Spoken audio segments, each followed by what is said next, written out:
Squad up, haters down. If you ain't about that life, don't come around.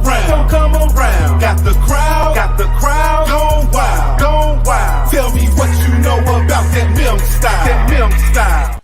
Yo, y'all know what time it is, man. It's the Memphis Jelks show.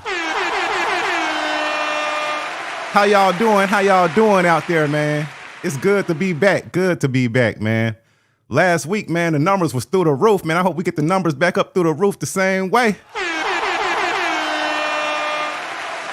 Cause tonight we got a super duper special guest for y'all. Hey, y'all ain't ready.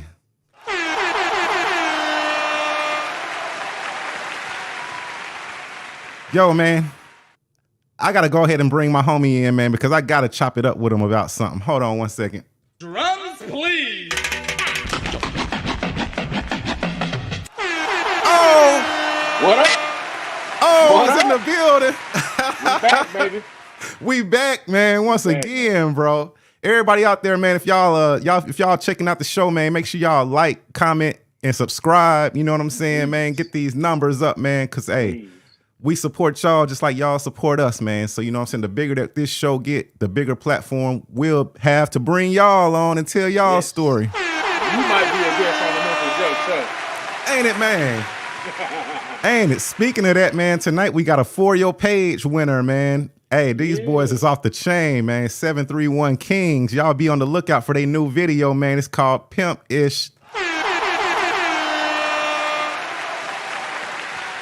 I'll introduce them a little bit later, man.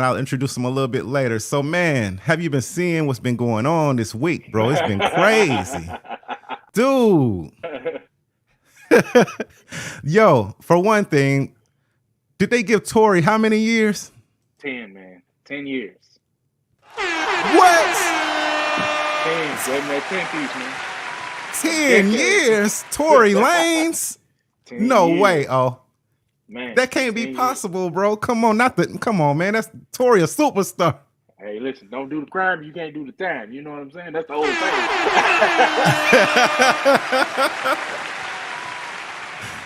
I was looking earlier. I saw some tweet he had put on talking about something about don't be surprised if you don't serve no time. I was like, what is that about? You know what that's about. Them Tory stands. That boy gonna do some time. They some stands. And I like Tory Lanez. And I like Meg Thee Stallion too. I like both of them as artists. You know what I'm saying? I don't know them personally, but man, that was just seemed like a crazy drunken night gone wrong. Crazy stuff. Yeah, and like we're gonna get into some of that like how your mind can be, you know, kind of thinking and not thinking, you know, correctly sometime. You know what I'm saying? We're gonna get into that a little bit later on, you know what I'm saying, with our special guest that we have on tonight. You never know what's going on in a person's mind. True. You know, people got millions and millions of dollars, you know, some people do, and you know, they might be young or they might be older, you know what I'm saying? But you think just because they got that money, everything is all good. You know what I'm saying? Their lives is just perfect and all this kind of stuff. But we're witnessing, you know, that it's crazy, man. It's not. Yeah, and I mean, you know, with social media, it's always more exposure. People see you more. People giving out more of their life. And so the more people give access to their lives, you know, I think it's going to be more important to, you know, have outlets to, you know, discuss stuff, to have conversations, to resolve some unresolved emotional or, you know, even mental issues that you might be trying to work through. And I don't think there's nothing wrong with, you know, trying to get some help to, you know, work through a situation, man. Indeed, man. And not to mention that we're post-pandemic. Yeah. So that I really have, you know, quite a few of my questions tonight are going to be like, you know, this post-pandemic lifestyle that we're in now. You know what I'm saying? And how are we doing as a society mentally? So this is going to be an episode to where y'all got to call in, man. 901-410-0123. Hit the line. Hit the line. Y'all know we don't get paid for this either. So if y'all feeling generous, if we tell y'all some knowledge that y'all love and feel like can help y'all, man, don't be afraid to hit that cash out. It's in the bottom left screen, and the phone number is in the bottom right screen, man. So y'all, you know what I'm saying? Holla at your boys, man. I ain't gonna hold them. Oh, Man, shout out to Rainland from last week, man. oh yes. Man, I went about the ebook. Starting your own rental company, on your own rental car business. I went about the ebook, man. So, next I'm going to sign up for the course that he got, man. I'm going to see what I can make shake out here, man. You know what I'm saying? That's dope, man. That's dope. I'm signing up for the course also, man. Y'all make sure y'all go to rainlandofficial.com. And I appreciate you for doing that, because I'm rushing, man. But I wanted to shout out Ryan, my cousin Ryan from last week, my first cousin. My mom and them was like, why y'all was just saying cousin? Y'all should have said first cousin. So shout out to my first cousin, Ryan Henning, man. And rainlandofficial.com, and he got a beautiful family. Shout out to them too, you know what I'm saying, for allowing him to take out the time to come hang with us last week. Yeah. I'm definitely joining the course, definitely got to see what I can make shake, you know what I'm saying, because you got to get right out here, man, mentally, man. It's so many things you don't know that you might think you know what I'm saying, but you have no idea. That's why, like, when the pandemic hit, man, I started reading a lot of books. I would pick a subject that I'm interested in, and I'll find, like, what's the best book on that subject that I can read, right? And I just dove into it. But now I think I got the information curse. Overload. It's like overanalyzing. Yeah. It's like you can learn so much to where it hurts. You know what I'm saying? Yeah. I'll sit down and try to write a song, and I'm like, what am I gonna write this song about? And now I'm thinking of all these big words and stuff. It's like, dang, I know too much. Yeah, I need to detox my mind or something. But anyway, speaking of detoxing your mind, man, it's time to bring in our special guest, man. Yes, sir. For the night. I met this young lady doing music, like I do a lot of my guests, you know what I'm saying? I produced her first song. I want to say first hit song, but see, then that'd be like me. That'd be me tooting my own horn. Yes, I produced her first song. I produced her first hit song. Don't say it. It was like,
yo, that jump slamming. What an introduction, man. Man, here we go. The one, the only. Drums, please. Dr. Latonia Lewis is in the building. Welcome to the Memphis Jelks show. Welcome to the show. Thank y'all so much. Thank y'all for having me tonight. Thank you. The honor and the pleasure is all ours. We appreciate you for taking out the time. We know you be super busy, you know what I'm saying, and stuff. You took out the time to come on the show, so thank you so much. Absolutely. Thank you again for having me, for the invite. It was very unexpected, but I'm truly thankful that you gave me this opportunity. Well, we're thankful that you accepted the opportunity, because we had a show last week It was talking a lot about finances and credit and stuff like that. And my cousin, he owns a company called RainlandOfficial.com. So I was telling him that it's kind of like he was telling me about how some people don't want to reach out to his company because they're kind of scared to admit that they have problems financially and stuff like that. So I said that's kind of like the stigma that we have in our community about mental health. It's kind of the same. We don't want to reach out to like psychiatrists and psychologists because we're afraid that somebody might say we're crazy or something. Right. Do you in your profession as a clinical supervisor, do you have you ever been aware of where people be kind of maybe afraid to open up to you at first or something maybe, and then I don't know, like a some sort of phobia of opening up about their mental status? Oh, absolutely. No, nobody ever wants to admit that they need help. I mean, most of us want to be viewed as strong people. And so to ask for help, that means that I'm being vulnerable. And I can't be vulnerable because then I'm seen as weak. So absolutely, I see that a lot.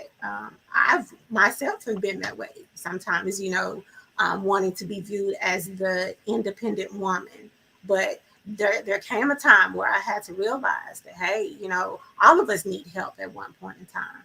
So yeah, we see that a lot. Wow. So like, how do you kind of handle that? Like, what are some ways that you can kind of get them to get over some of that fear? Well, of course, it comes with helping people to become comfortable with you. You have to, the counselor jargon is you have to build a rapport. You have to establish trust. And a lot of times that means meeting the person where they are, not pushing, just allowing them to do it in their own time, in their own way. Wow. I know there's like I grew up. There's a lot of that. There's a lot of mental health issues, like in especially in our community. I don't know about other communities because I only grew up in the community where people look like me. Uh-huh. But I over the years I've seen people who may have started off like 100%, like mentally super strong, and then I've seen people fall mentally, from that grace. And I always used to wonder, like, man, how does that happen so often in our community? I'm not sure if it's coming from people spiking people's drinks, or because that's what we would always say, man, somebody must have dropped something in their drink or something, or is it some kind of chemical imbalance that kicks in or something in people's minds, or Sometimes life happens, when life is lifing, sometimes it's too hard or too difficult for people to deal with that. I was telling somebody the other day, you know, oftentimes, or most of the time, we're taught how to gain things. We're taught how to go get the money or go get the job or go get the girl. But nobody ever teaches us how to lose things. What do you do when you lose something? What do you do when you lose a loved one, or you lose a job, or you lose your money, you lose your home? Nobody gives us a guideline for those things. And so when tragedy hits, it's like, oh my gosh, what am I supposed to do with this? And so sometimes people are not strong enough. They don't have a good support system. They're not mentally capable of dealing with those kinds of things. So when you see that, that's what you're seeing. Life is lifing, life is happening, and I don't know what to do with that. I think that's an interesting concept you said there. We don't learn how to lose things. We don't learn how to deal with tragedy. And I think that's interesting. That's something we don't discuss, or something we don't talk about. And maybe it's something we can't prepare for, right? You can't, I guess you can't discuss losing a loved one until you lose a loved one. You know what I'm saying? You can't discuss losing someone the hurt of losing someone until you lose someone that's close to you. And sometimes it's, I know the whole cliche thing, I'm praying for you, I understand where you are, but sometimes we don't understand where people are. And you won't understand until you get in some of those situations. But what can we do as people in our community to kind of start preparing people, or not even necessarily, I wouldn't even use the term preparing people, but for allowing people to see and deal with things when we experience some of those losses or some of those tragedies, or as you would say, when life is lifing, how can we kind of help with that? By being transparent. You have to allow people to see that you are a human being, first of all. I oftentimes ask my client, I'm like, do you have an S on your chest? Are you a Superman or are you a Superwoman? And of course, the answer is no. That is because we're all human. And we're all going to have those moments where we don't understand, what's going on in our lives. So let somebody know, hey, you know what? I know that hurts because I too went through something similar. It may not be what you went through, but I went through it and it hurts. And I had a hard time. But hey, this is what you do. Knowledge is power, and the more you learn about different things in life, the more you're able to cope. Learn what a coping skill is. A lot of people who look like me don't know what a coping skill is or don't know what a trigger is. So educate yourself or get with somebody that knows more than you who can help you. That comes too with being vulnerable and then admitting that, hey, I don't know everything. I do need help.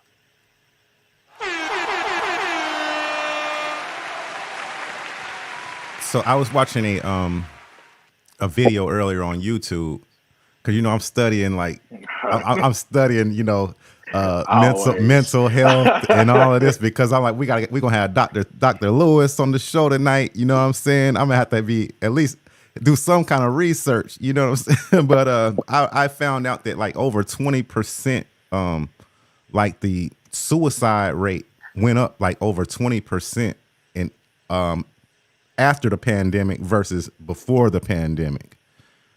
And not only that, but drug use, alcohol abuse, all of these things have gone up like 20 to 25% post-pandemic. Do you see a rise in that in your field? Oh, absolutely. The pandemic forced a lot of us, well, the whole world, generally speaking, to have to sit still. We had to sit still. And I don't know if you know this, but a lot of people don't like to be in their own company. It's a lot of things that they don't like about themselves or things that they feel uncomfortable with when it comes to them. And so having to be forced to sit still and deal with you or see you, that's heavy for some people. And so absolutely we saw an increase. Another point is that most people don't want to feel pain. So they reach for things to try and cover that up. But there's one thing in life that you can't get away from, and that's pain. You're going to feel pain at some point in your life. And so that's why you see people reach for alcohol or sex or other things to cover that up. But what I tell people all the time is that if you don't deal with it, then it's going to deal with you. And most of the time, that comes out in unhealthy ways or unhealthy behaviors. So have you ever snapped at somebody and they did nothing to you? Yeah. Whatever that is that's bugging you, it's coming out. It's just like eating a meal. You have to digest that food. It has to have some place to go. That's all that other stuff, that baggage that we carry. It has to have somewhere to go. Wow. And that's what you teach. Like you teach that to like your clients and stuff, like how to deal with that and let that stuff go.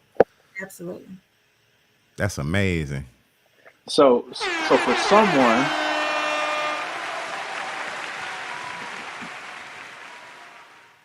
and I guess I'll just use some of the terms that you just used.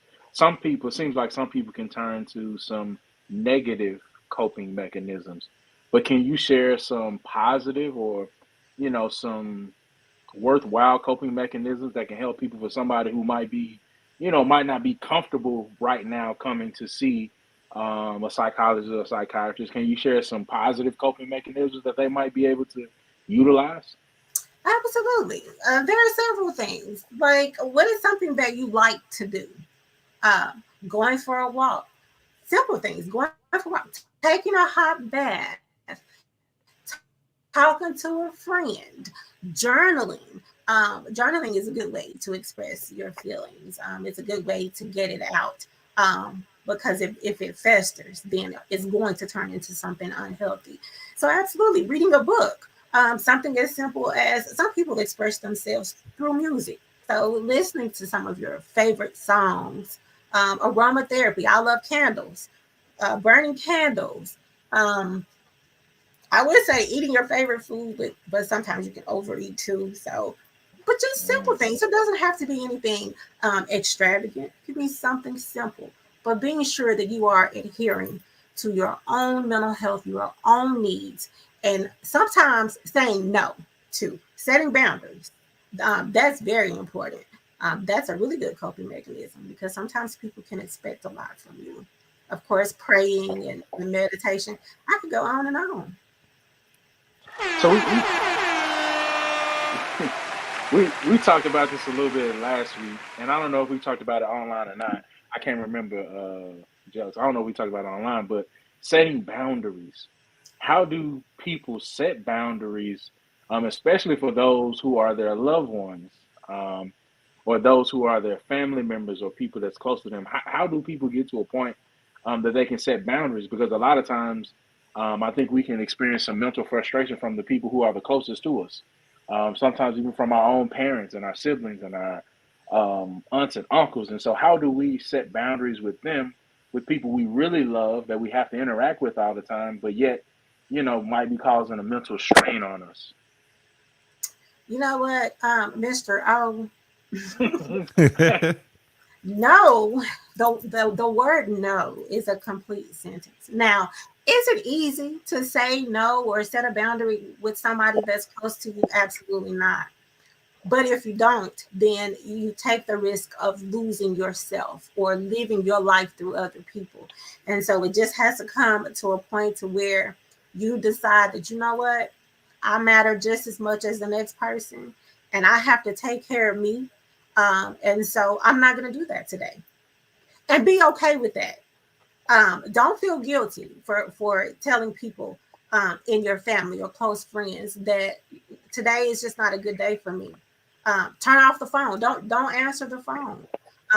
No, I don't want to go out today. I don't want to hang out today. Those things are okay, but you have to give yourself permission. You have to give yourself permission to be okay with not dealing with people all the time, because the expectations that people put on us, that's a lot of pressure. And then things that things that come with that pressure, you have your anxiety, you have your depression. For some people, it turns into suicidal ideations, things of that nature. So it's either, again, like I stated earlier, either you deal with it or it's going to deal with you. And not setting boundaries is one of those things. Mm. You know, Wow. and I know I'm just firing out questions now, but we knee Keep deep into going. talking, and Keep going because so they just you're asking the right questions. Keep so they going. just so they just coming up, and so let's help the people on the other end.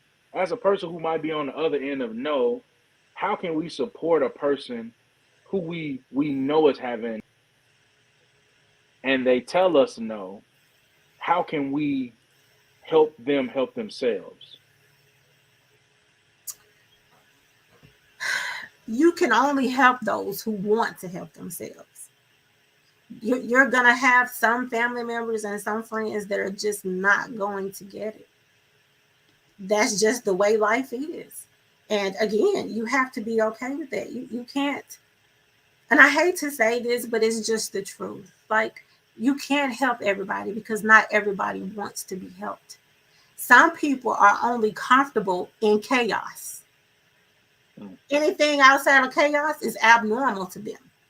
It doesn't feel right if it's not chaotic. So, what do you do? Keep running into a brick wall? What is that saying? I forget who said it, but if you keep doing the same thing over and over and over again and keep getting the same results, what is that? Insanity? What is it? Running into the same, keep running into the same brick wall is like the definition of insanity. Yeah. Sometimes we have to set boundaries with our own selves as well, not just with other people. Like how much are you going to take? How much are you going to deal with before you realize that it's hurting your own mental health? It's breaking your own heart. So when do you set a boundary with you?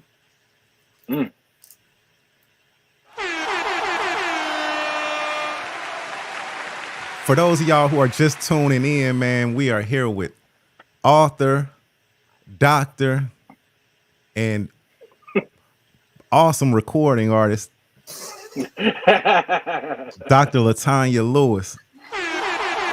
She's written a book. She has a book that's already out. It's called Love in All the Wrong Places. And then you're currently working on a new book, right? It's called If Walls Could Talk. Absolutely. Can you fill us in? Not give away the book, but can you fill us in just a little bit on it? Oh, yeah, it's very simple. You know how you look on social media and things look perfect? What happens when you go back home behind the doors? What happens when you go out in the morning? Most of us are wearing masks, but if the walls could talk, what would they say? So that's basically where I'm going with the book.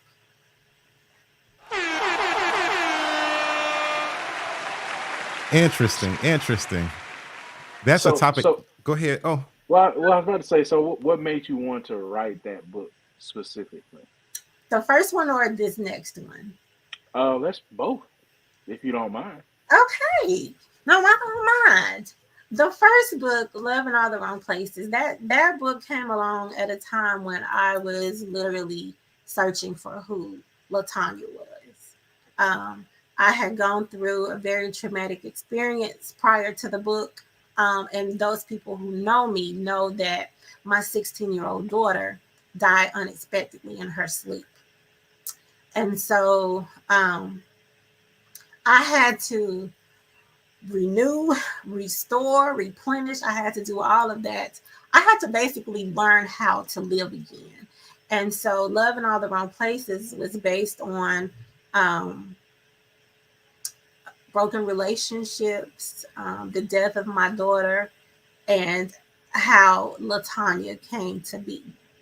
And so the journey, that's where the journey led me. And so now If Walls Could Talk is based on things that I've seen over the years, pretending to be happy, looking happy on the outside, but on the inside being torn completely up.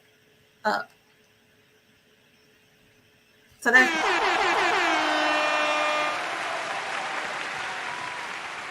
that's a great topic too, because I've been doing my research once again, and they say a lot of people, they say social media can depress a lot of people. You go on there, like you said, and you see everybody's living their best life. You know what I'm saying? They lifing and stuff. basically. Everybody popping bottles on a yacht, you know what I'm saying, in Cancun and all this crazy mess. And then you shut off the phone and you look around, a lot of people look around and be like, man, I wish I could do that, or I'm not in a financial position to be able to do that. Or some people might even know that they're not mentally in the right space to be able to make the kind of moves that it would take to get them to that level. Yeah. And another thing that I hate is that some of the people that I grew up with, in our communities, they call it little, let's say, little, I call them small felonies. You know what I'm saying? Because if it has something to do with the plant, if they got caught with the plant, what's the plant? It's we gotta play charades now. You put it in some paper, and then you crumble it up, and then you roll it up, and then you some people smoke it. That's the plant.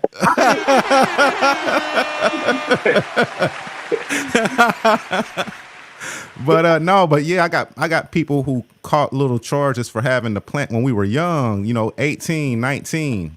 And then now they can't even get like, decent paying jobs because they hold those felonies on their records. If they consider it a felony, that gotta be like mentally draining, or mentally, like, you gotta feel like, man, I did that when I was 18. I'm not even in the same mindset anymore like that I was when I was 18. Now I'm more mature. I've gotten my this certificate or that certification, you know what I mean? Every time I go apply for a job, they keep on doing a background check on me, and they finding out that when I was 18, 19, I got caught with the plant. That has to be like, that has to take like some sort of like mental drain out on people. What would you like suggest for those for those people to kind of maybe help them get over that hump of just, not being able to do because of either financial, mental, or you just got some kind of felony on your record or something, that some just feels like you're just getting stopped in each way you turn? Well, of course, that has to be discouraging, but at the same time, when you accept, let me just say this first. Another thing that I tell my clients is that you cannot conquer a demon that you're not willing to face. So first, accepting that, okay, you know what, I messed up, and the reality of it is this is where I am in life. So what are some things that I can do to get the things that I want in life? Does that mean that I have to take some classes, maybe to learn how to become an entrepreneur? Starting my own business. What are some other avenues? That means that I'm going to have to find some resources that I can utilize so that I can figure out what it is that I can do, because they're saying that this is what I can't do.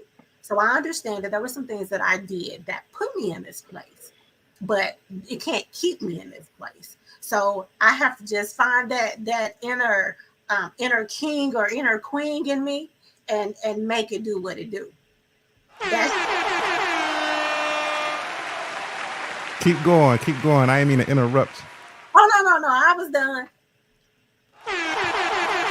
That's real. That's super real. That's some game for y'all out there. It all comes with determination, commitment. How bad do you want it? I mean, of course, you can't get it sitting down. And of course, we're all going to make mistakes in our life. But what is the lesson that you can learn from this? How can I move forward so that I don't keep making those same mistakes? Is the world going to beat up on me sometimes? Absolutely. That's life. You can't get away from that. But don't let it keep you there. Did you? I totally agree. And this may be a little bit off the subject, but did you, like, when you were growing up, did you always know that you were like multi-talented? Because to be able to be a music artist, author, and become a doctor, that takes like talent and skill, and like, you know what I'm saying? That you're thinking more like on a higher level than probably a lot of your peers. Did you feel that growing up, or is that something that you kind of fell into later on, or started noticing? I can make music, I can write a book? To be honest with you, no, I had really low self-esteem coming up. I didn't think much of myself until life happened to me. And then I had to, and I'll tell just a little piece of this story, but when my daughter died, I fell into a depression. I had gotten married at an early age, didn't know what marriage was or what love was, for that matter. But I fell into a deep depression, and my oldest son, he came and sat at the foot of my bed one day, and he was like, I know that you miss her, and I know that you love her, but you have 2 more children that need you. We need our mom back. And so I got up out of the bed that day, and I've been pushing forward ever since. I was a nurse at the time, and I totally believe that your steps are ordered from the time that you were born. And so I became a nurse first. And I think that God was preparing me for what was to come, because as a nurse, I saw death a lot. I had to experience it a lot. And so when I found my daughter dead in the bed, I did not lose my mind because I had already experienced it. You always need to ask yourself, okay, what is a lesson that I need to get from this? And so after she died, I found myself having to console other people. You know, instead of me being consoled, I had to console other people. And so one of my professors that I had in undergrad, she was like, you know, you really should be a therapist. I was working on my bachelor's degree at that time. She was like, you really should consider being a therapist. I never thought about being a therapist. But then after I graduated with my bachelor's degree, I was like, okay, you know what?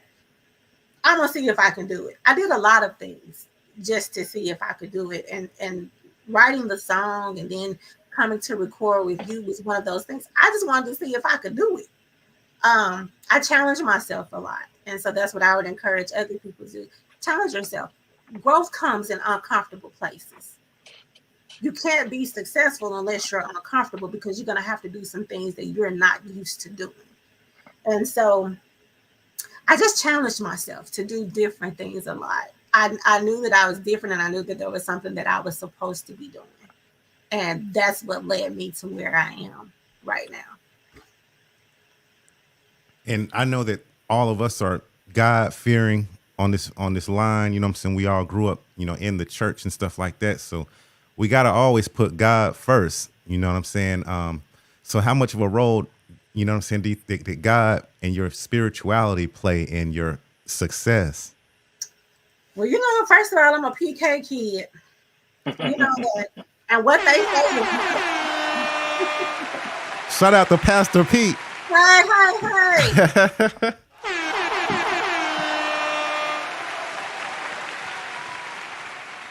First, let me make a disclaimer. What they say about PK kids is not true.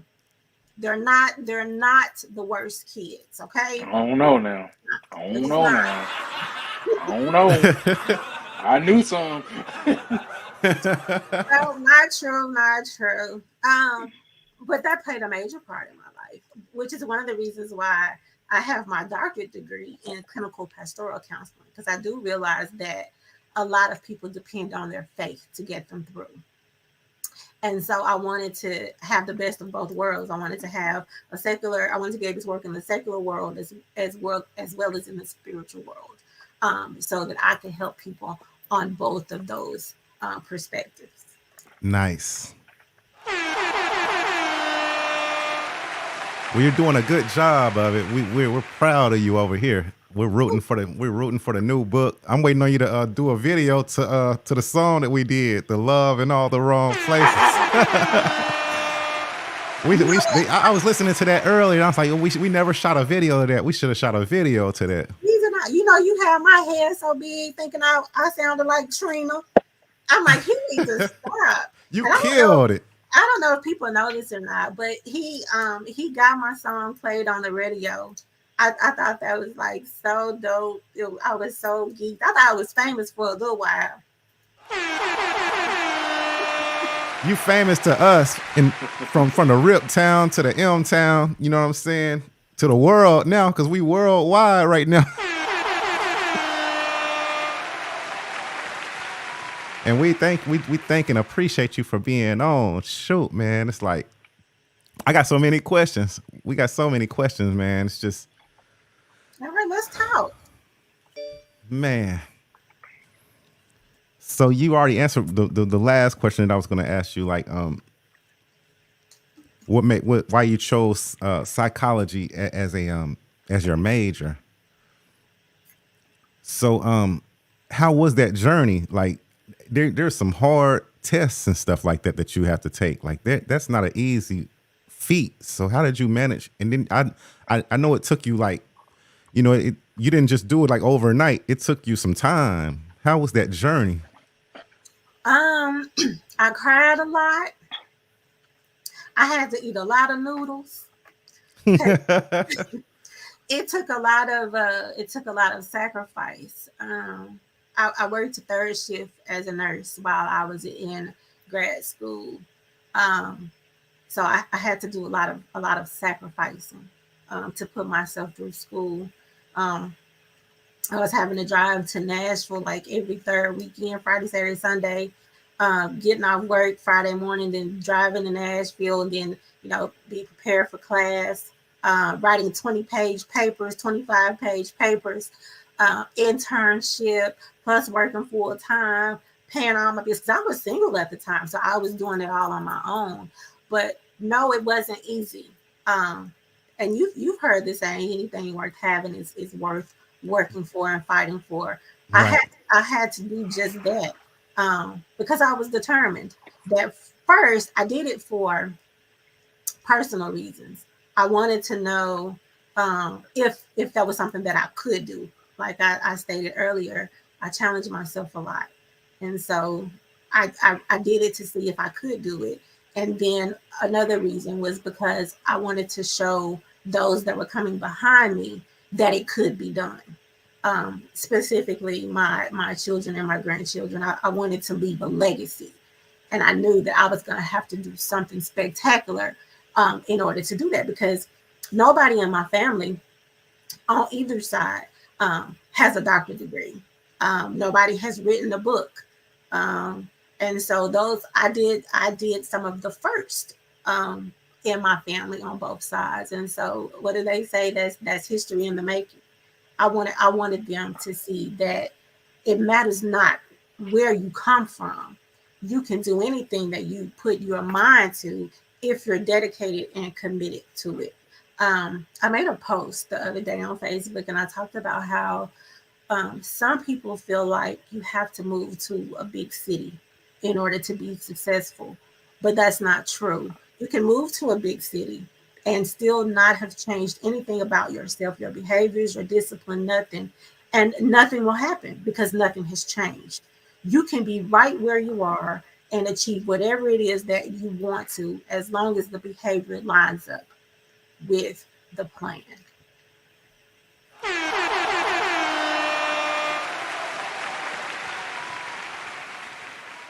Wow. Yeah, I know. go Go ahead, ahead. Jelks, Oh, my bad. Nah, I've been asked a lot of questions. Go ahead, nuh-uh. Go ahead, man, because your questions be the bomb. bro. Nah, I was just gonna make a statement. I think a lot of people think when that statement about your post, I think a lot of people think that, you know, things will change once they make it to the big stage. And I think what they fail to realize is that the preparation starts on the small stage. The Absolutely. preparation starts before you even get to the stage.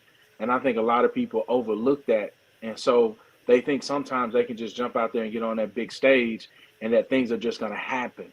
And then when life starts happening and they don't have anything to pull from, they don't have any trials and tribulations to pull from, and they get to the big stage, and then sometimes it can take a toll on them, and it can be rough mentally on a person. So sometimes you have to wait for your opportunity to come along. You know. Mm-hmm. Yeah. But I did have another question though. And I asked a lot of questions tonight, but I did have another question though. For the people who say, um, all I need is the Lord. I don't need anybody else to talk to about my problems. I'll just take it to the Lord. Um, how how do you deal with working with people who don't realize that God has also blessed some people on this earth with gifts and talents to help them in times of need? Because every pastor hasn't been, you know, so-called um, deemed expert or given expertise in areas of counseling. And, some go to seminary schools, some don't. Some seek education outside of just seminary. And so, like, every everybody doesn't have the same credentials. Everybody doesn't have the same experience. Well, what do you say to those people who say, all I need is the Lord and my pastor? I don't need no psychologist or psychiatrist to help me deal with my problems. Well, I don't know. Why are you trying to open up this Yeah, Pandora's uh-huh. box? That's because we here. Yeah, that's why we got you on the show.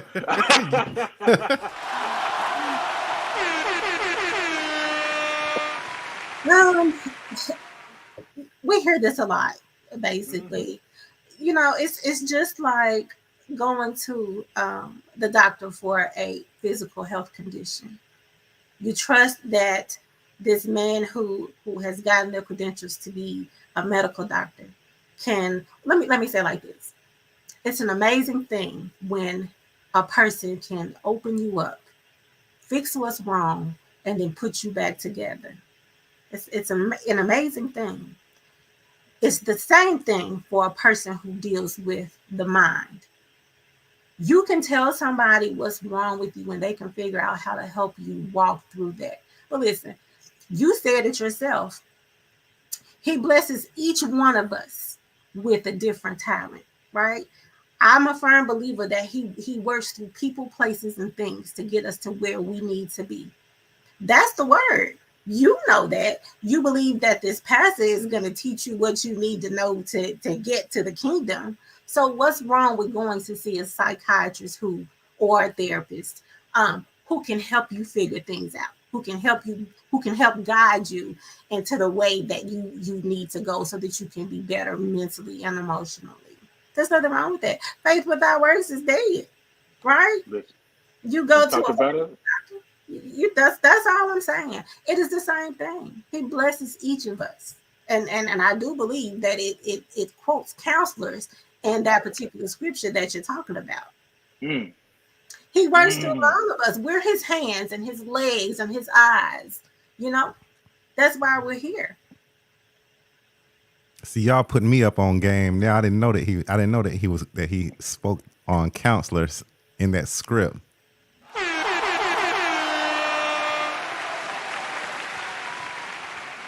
Absolutely. What do you tell a person that's suicidal? You're a pastor and you don't have the education or the knowledge. How can you help somebody that's suicidal? Come on now. Right. Come on now. Uh-oh. And, the truth is, it's no disrespect or no slight to um, the pastors or, the people in those positions, faith leaders. It's no disrespect to them. I think um, some things are just not in your vein of expertise, and that's okay. You Absolutely. don't have to do everything. You don't. When you understand your assignment, you will have the most success in the world.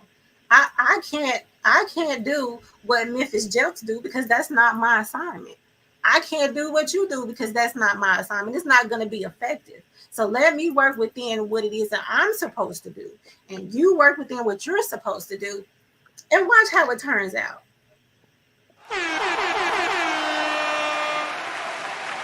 And bring it all together because we stronger in numbers than we are separate. Absolutely. One body with many parts, and every part of your body has a different function. Your legs can't do what your arms are supposed to do, and vice versa. It all works together. There may be like a young Dr. Latonia Lewis out there who may stumble upon this show. What advice would you give an upcoming Dr. Latonya Lewis? Let's say if they're like just about to go to high school or something, like what advice would you give them to get to that, to get to where they need to be?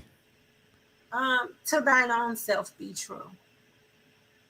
Don't try and pattern your life after someone else's. What you see someone else do may be good, but is that what you're supposed to be doing? Figure out what it is that you like, what you enjoy, and do that. Don't try to mimic what someone else is doing because you can only show up in the room as yourself. You can't show up as anybody else. It's just you're not going to be successful with that. And that's a lot of pressure. It's a lot of pressure to live up to the expectation of other people or even try to be like other people, because there's only one you. You were uniquely made for a reason. Just be you, be true to yourself, and learn who you are. Learn what you like, what you don't like. And then learn how to set boundaries with people who try to put you in places that you're not supposed to be.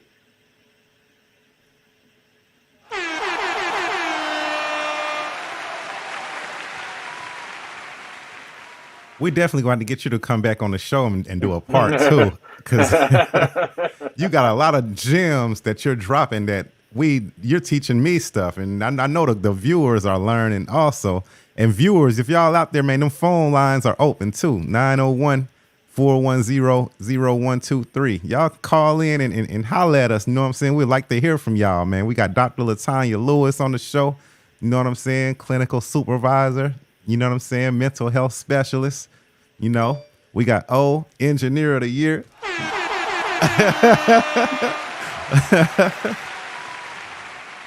Oh yeah, man. This has been this episode. It don't need to end. It's just so much knowledge, so much to explore when it comes to, you know, just mental health and just loving yourself and stuff like that, man, and loving God. Those seem like those are like three different things, aren't it? Like loving God, you know, loving yourself mentally, loving yourself spiritually, Absolutely. and loving yourself physically. I gotta start getting back in that doggone gym. We were just talking about that. Me too. Me and O used to go every day together at work. Faithfully, every single day. I missed them days. But we go. You know, I'm finna. You know, I don't like to say what I'm gonna do. I'm just gonna do it. Because when you say I'm finna do this or I'm going to do that, no. You know what?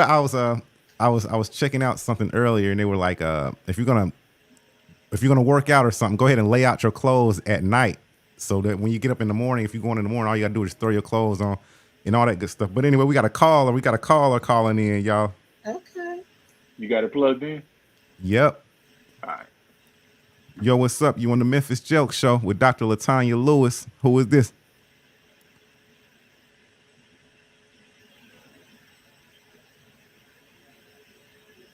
Hello, you there?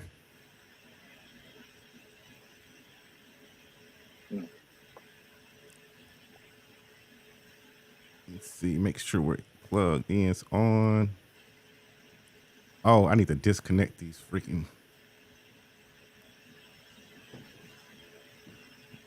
Hold on, caller, 1 second. My AirPods are connected. and the thing. Where them AirPods at? They don't even be like those things. Don't even be around you, and your phone finds some kind of way to find them, man. The life of an engineer. Yeah, it is. Whoever engineered them iPods did a mug. They made it to where you can find them in the 2 miles away.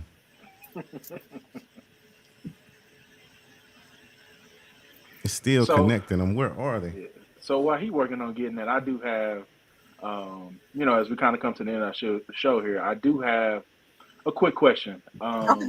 Could you give a few simple things that people can do on a daily basis to kind of help themselves to stay mentally focused and sharp?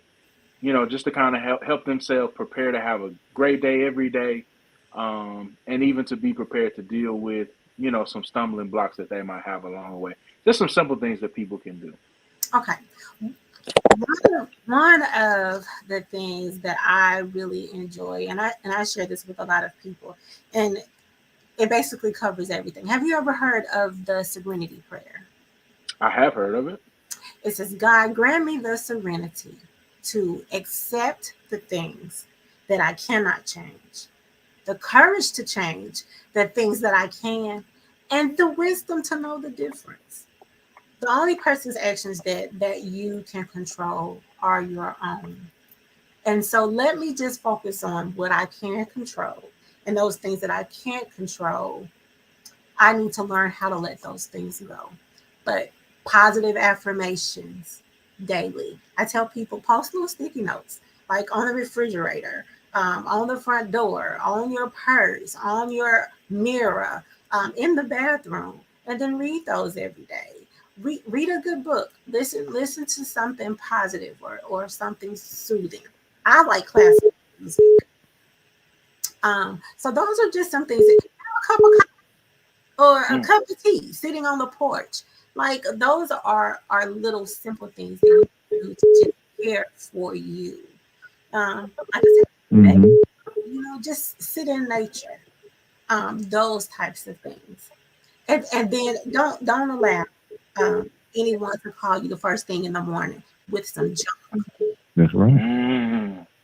We have a caller on the line. I finally got those AirPods to disconnect. My bad, y'all. If y'all out there calling, we just missed a call too. If y'all just call, make sure y'all call back after this call. You're on the Memphis Jelks show with Dr. Tanya Lewis. Who is this? This is Henry Lewis. What's up, Mr. Henry Lewis? What's going on? Man, nothing much, man. Thank you for letting Dr. Lewis join the show. Oh, yeah. For sure.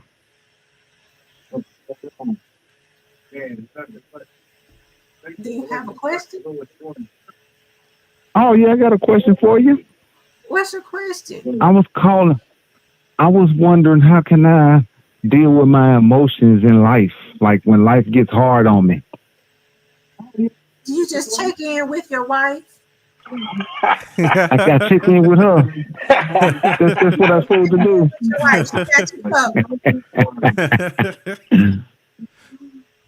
That's a good thing. That's all I got to do. That's all you got to do, and you straight. Oh, okay. I'm just checking in. That's all. Thanks for calling. Thanks for calling, man. Yes, sir. So producer anytime. MJ, what's up, man? Man, I can't call it, man. Shoot. We just trying to, keep the positivity going on this podcast, man. I'm trying to work on a new album, stuff like that, staying busy. How about yourself? Yeah. Man, I can't complain. Living life, man. Taking it as it go. That's a blessing, man. That's it.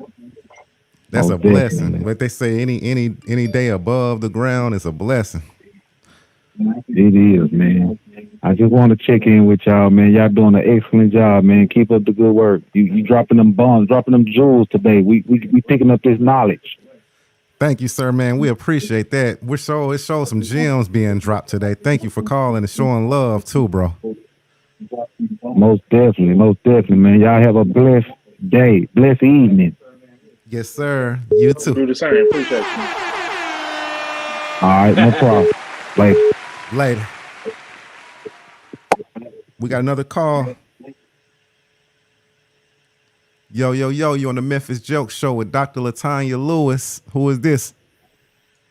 This is Sarah. Hey, Latonia. Hey, Sarah. How are you?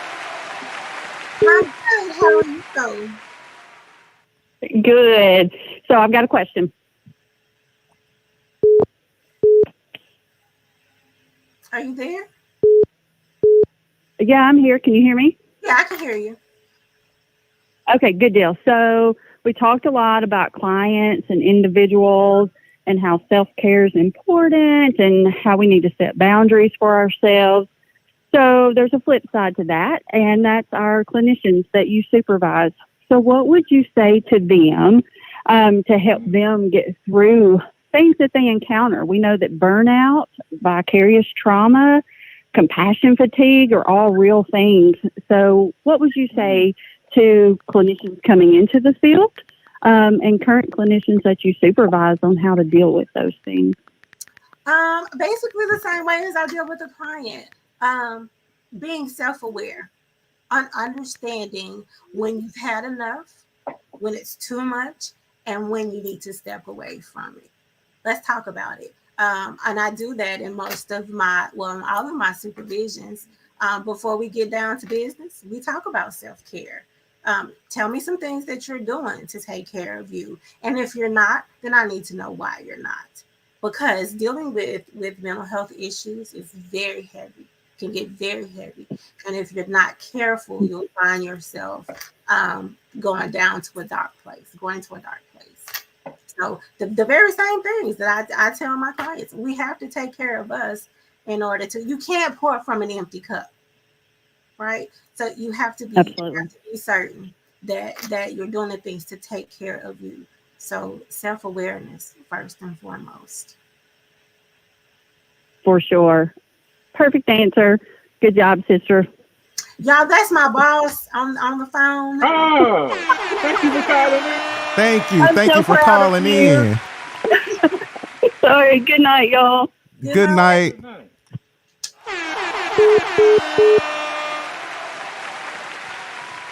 Dr. Lewis got the phone lines blowing up. I think that was an excellent question though, because I think, just thinking about it in general, man, sometimes you hear a lot of different stuff. And that stuff can weigh heavy on you. And I just imagine sometimes it probably can be difficult to separate the work from the personal or the work from the real life, because you have to kind of be invested in people's lives as well. Man, that was a good question. Mm-hmm. Yeah, it was. That was an awesome question. The phone line was blowing up while she was on the phone too. I said, "Shoot, Dr. Lewis got everybody calling in."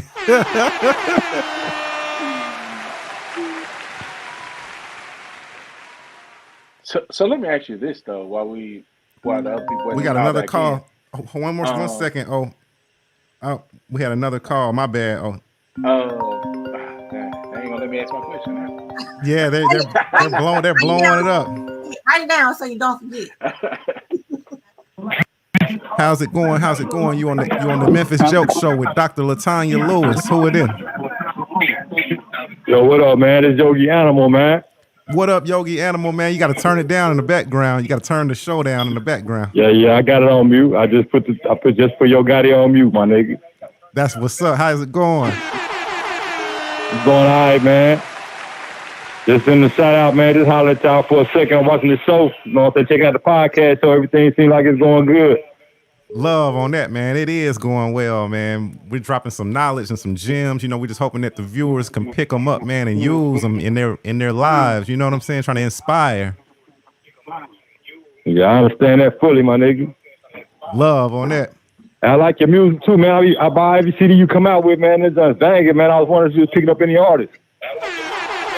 Man, love on that, sure. Yeah, man. You already know. I be following you on IG, and your music hot too. So we got to collaborate on some new stuff. Yeah, man. Where do I send my tape to? Sure, just email it to memphisjelks@gmail.com. Okay, that's what's up, man. Appreciate it, man. I sure will send you some more music, man. See what you're doing, man. You know what I'm saying? I'm shopping for a record deal right now. Okay. You know what I'm saying? You're doing a good thing, man. You know what I'm saying? For the community and everything. You know what I'm saying? You're reaching out and touching a lot of artists, man. I watch your show. I watch your podcast show a lot. You know what I'm saying? It's uplifting for every artist to have somebody to have an outlet to. You know what I'm saying? You already offered me a spot on the show. I'm just waiting, you know what I'm saying, for my time. Yes, sir, man. You welcome here anytime, man. And thank you too, bro. I appreciate that. Yeah, man. Keep doing your thing, man. Much love, man. You know what I'm saying? I'm out, man. I'll talk to y'all later. Yogi Animal, man. Yanimal. You know what I'm saying? Much y'all love. Gonna hear me soon? Much love, Yogi Animal. All right, love, man. Love. Keep it up, Memphis Jelks, man. Love the show, man. Love the music, man. Keep it up. Keep your thing up, man. Stay positive. Stay lifted. Thanks. God bless all y'all, man. Y'all do y'all thing, man. Love the show, man. I'm tuning in right now. I ain't gonna be off till y'all go off, man. Thanks, man. We love you too, man. Love you too. And everything, my nigga. You know what I'm saying? You know what I'm saying? I'm glad to, you know what I'm saying, see you coming up, man. You know what I'm saying? I've been knowing you since a youngster, man. You know what I'm saying? So shit, you already know I'm gonna switch my music, man. See what you think of it anyway. Love on that, man. I'm getting a new studio worked on too, so I'll chop it up with you about that too. All right, man. I'll talk to y'all later, man. Keep it up, man. Much love to you, you know what I'm saying, your cast and everything, man. I'm gonna holler at y'all later. Okay, much love to you too. All right. Love right there. Oh, that's love right there, man. All y'all artists, man, y'all send y'all music to memphisjelks@gmail.com, man. I'm rocking with y'all, man. You know what I'm saying? I'll help you out all I can anyway, you know. I ain't, you know, I ain't filthy rich or nothing, but I know a few people. I vouch for Memphis Jelks. He will listen to every song that you. He'll listen to every song that you send him, and he will literally try to do whatever he can to help. Now, it might not always be free, but he'll literally just try to do whatever he can to help. Now, I have to throw that in there, Jeff, because that studio costs money. Yeah, the electricity, you know, that electricity, it don't run for free either. That meter constantly running. Love, thanks. Oh man, I appreciate that, man. And thanks Yogi Animal too for calling in. He gonna be a guest on the show too coming up in the future. So y'all be on the lookout for that. We got another caller. How's it going? You on the Memphis Jelks show with Dr. Latonia Lewis. Who is this? It's your dad. Cool. Dad in the building. Love. Yeah, let's do. Doing fine. How you doing, Dad? I'm doing fine. I'm checking y'all out. Thank you. Yeah. You got any questions? Yeah, I have to give y'all some support. Okay. Yeah. We sure do appreciate it, Dad. You got any questions? You got any questions for Dr. Lewis? No, I just support, just enjoying our show. Glad to see Tasha and the big O. No, not really. Just more support. Thanks, Dad. We need that. Cliff. We need all the support we can get. We love you. We appreciate that, Dad. Yeah, well, y'all got it from us. Thank you, baby. Anytime, Dad. It's good to hear your voice. It's good to hear your voice. All right. Well, we appreciate you calling in. Yeah. All right. Okay, then, Dad. We love you. We'll talk to you in a little bit. All right, y'all. Take it easy. Okay. Come on through, Charlie.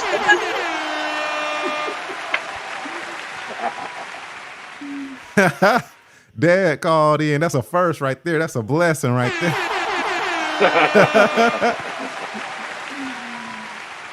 Yo, this is a good show. Good show, man. We definitely want you to come back and do another one at, you know what I'm saying, at a later date, Dr. Lewis. Absolutely. Because times are just changing. There's just so much going on. I didn't even get into like my celebrity stuff that I wanted to get in.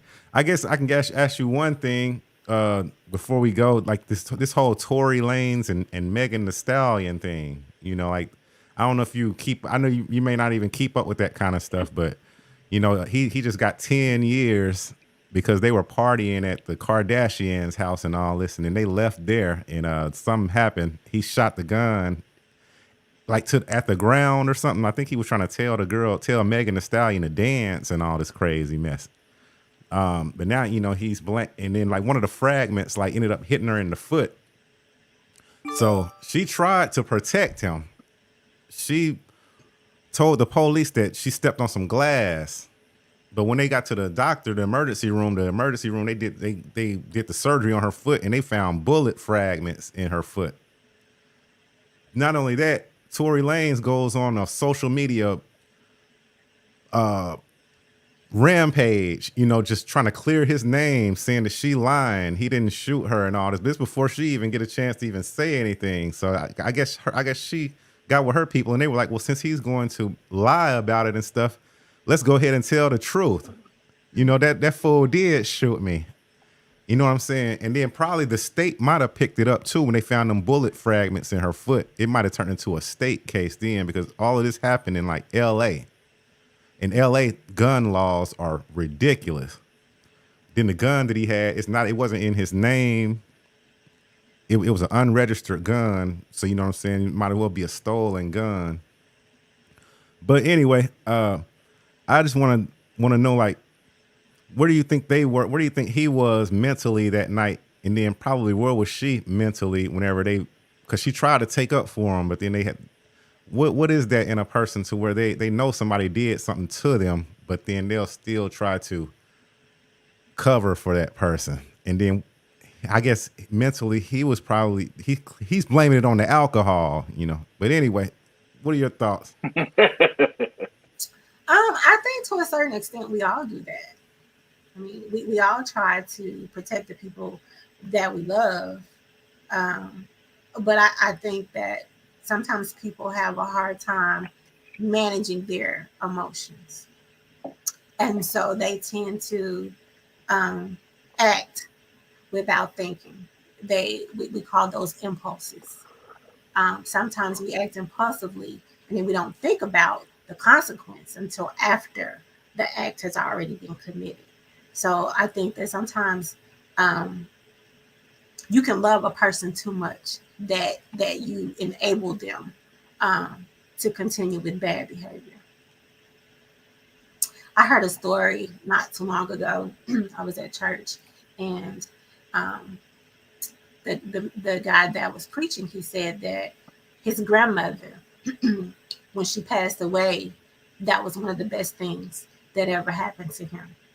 He said because the life that he was living, he was going out, he was getting drunk, and he was getting high.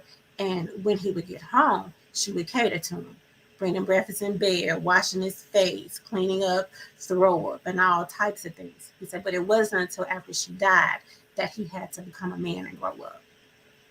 And although he loved her, the best thing that ever happened to him was when she passed away, because she loved him too much that it enabled him to continue with bad behavior. Wow. That's deep, ain't it? That's deep. Yep. Yeah. Yeah. And I just had an epiphany too. Like when we have things like that happen, like in the world, and then it's like it makes world news and all this kind of stuff. We would love to like have you come on and kind of give us your analysis on it. By you being a clinical supervisor / like mental health specialist. You know what I'm saying? It would be cool. That would be cool. We just want to know if that would be possible to get you to come on and kind of, every now and then something big happen. Like this dude, and he a multi-millionaire superstar rapper living his dreams, and then went out on a date with another superstar rapper, and now he doing 10 years in the penitentiary over just like a split-second decision. He's still a human being. He is still a human being. We put our pants on the same. We feel the same. We bleed the same. So it matters not the status of a person.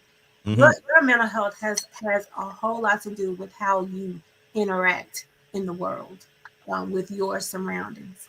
And if you don't adhere to or take care of your mental health, then you find yourself in dark places. Well, once again, we thank you for joining the show tonight, Dr. Lewis.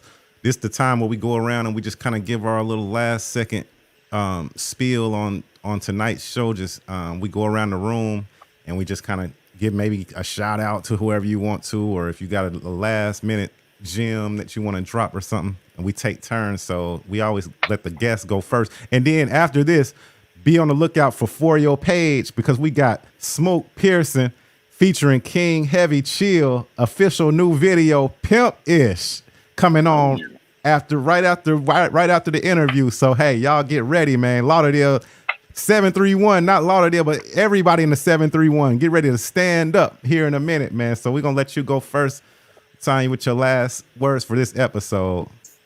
I just basically want to thank, I think most of my colleagues were watching tonight. I want to shout out Professional Care Services. I love my people. Special shout out to my family, to my church family, to my friends who were tuning in. And I just want to give a shout out to you guys. Y'all were incredible hosts. You made me feel comfortable. And again, I really appreciate the opportunity. I will say this in my closing. You matter. No matter what anyone says to you, how anyone treats you, You matter. And wherever you go, you take you with you. So if nothing has changed and you're not getting any different results, it's because something about you needs to change or become better. Thank y'all for having me and have a wonderful, wonderful night. Oh, I don't know if you're gonna be able to come Listen, back after that. hey, I usually have something, but I don't think I have anything after that. All I want to say is, Dr. Lewis, thank you for coming on tonight, for shedding light on an area in our community that's still somewhat mysterious, but yet people are trying to tread uncharted waters. And so thank you. We appreciate you joining the Memphis Jelks Show tonight. Thank you. And lastly, I just want to say thank you for joining the show tonight. We appreciate you. And like I said, we would love to have you on the show again. We're going to need like a mental health specialist to kind of, help break down some of the things that's happening in this world. And we would love for that to be you, if possible. You're always welcome on the show. Anything that you ever come out with, when your book come out, you come on here, you can promote it on here. If you do, any more music or anything, anything that you want to get out there, or just if you just want to just come on and talk to the people about whatever you want, you know what I'm saying? This is a platform that we've built by us, for us. Boo-foo.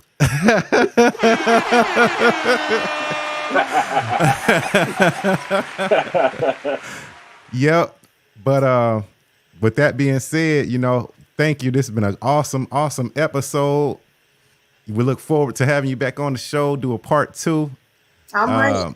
It's family. It's family around here. Once you on the Memphis Jelks Show, you family. The next time you have to give me a dialogue. I'm sorry. What did you say? I said the next time you're gonna have to give me a dialogue. You gotta let me know what I'm supposed to be saying. I feel like you did awesome. I feel like you did good. Yeah. Yep. Because a dialogue can kind of sometimes get too. They can predict it. You know what I mean? It's calculated. Like what celebrity you want me to talk about? Okay. We'll definitely do that. Okay. We'll definitely do that.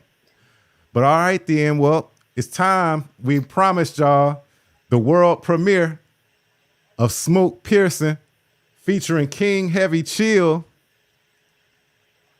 It's called Pimp-ish. Just a warning to the fans out there. It might be a little explicit, but hey, we love it. We love it over here, man. And we wish them nothing but success. We wish y'all Smoke, King Heavy Chill, man. We wish y'all much love and success, man. Thanks for submitting y'all video. And here's For Your Page.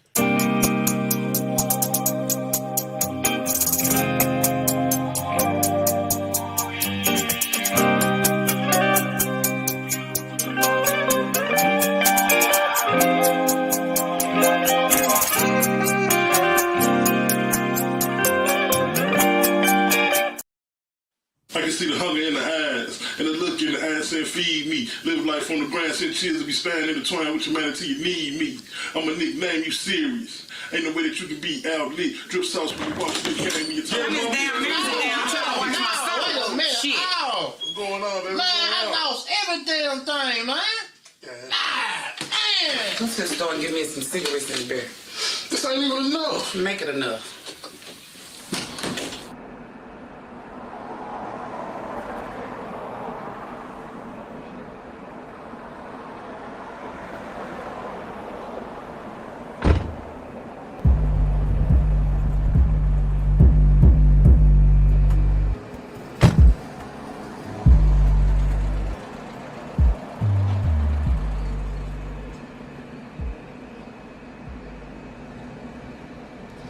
Yo, it's loose too! Oh, man, hold on, what's going on? Come on, man, we just trying to get some of this. Come on, let me get an autograph, man. I think Pimpin' ain't got time to do the water I got my music, man. Me and my homie, man. Check out the CD. If it ain't big, walk in with a CD.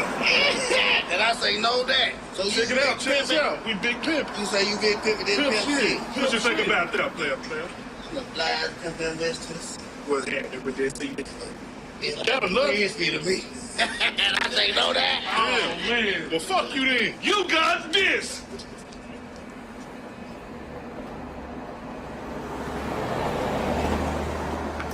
You give him a CD yet, man? Man, that freeze been on that shit, man. Fuck it. Man, fuck, man. We ain't gonna never get on like this, man. Fuck this shit.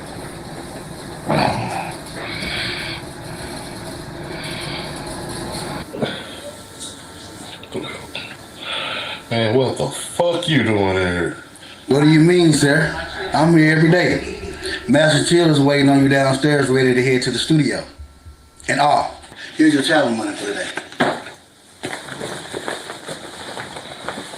Man, what the fuck? That's what's up.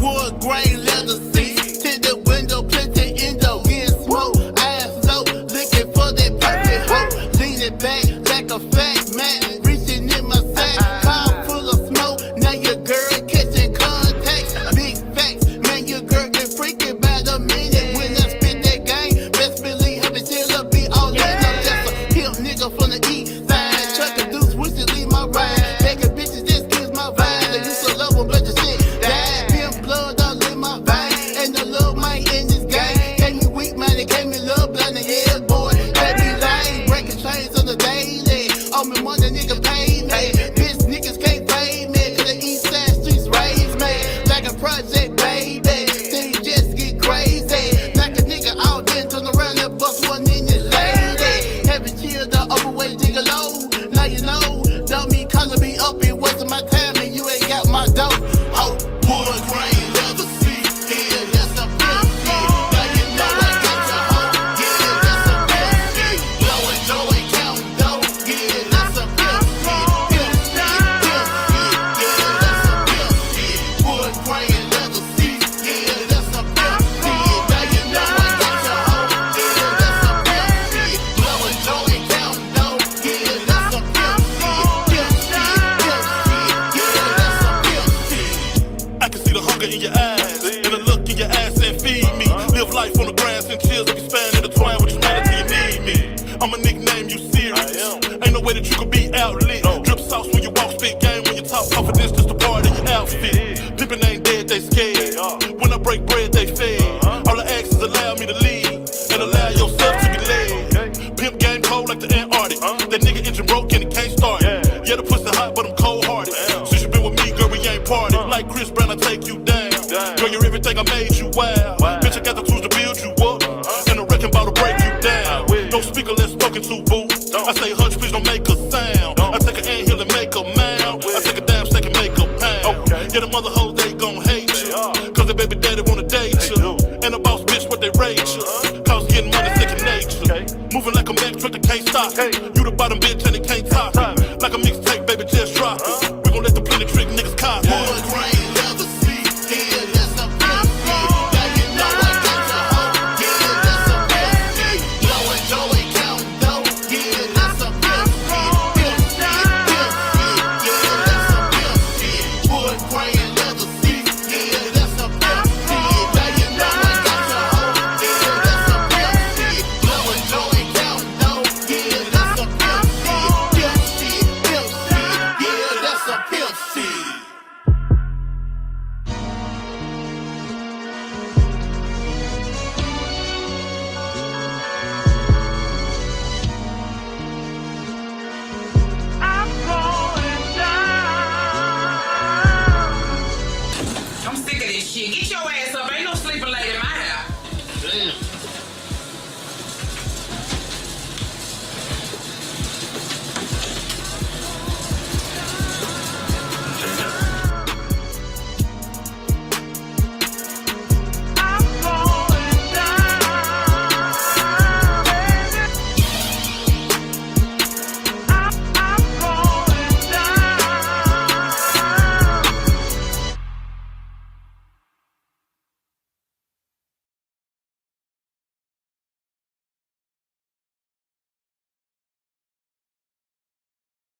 Squad up, haters down, haters down. If you ain't about that life, don't come around.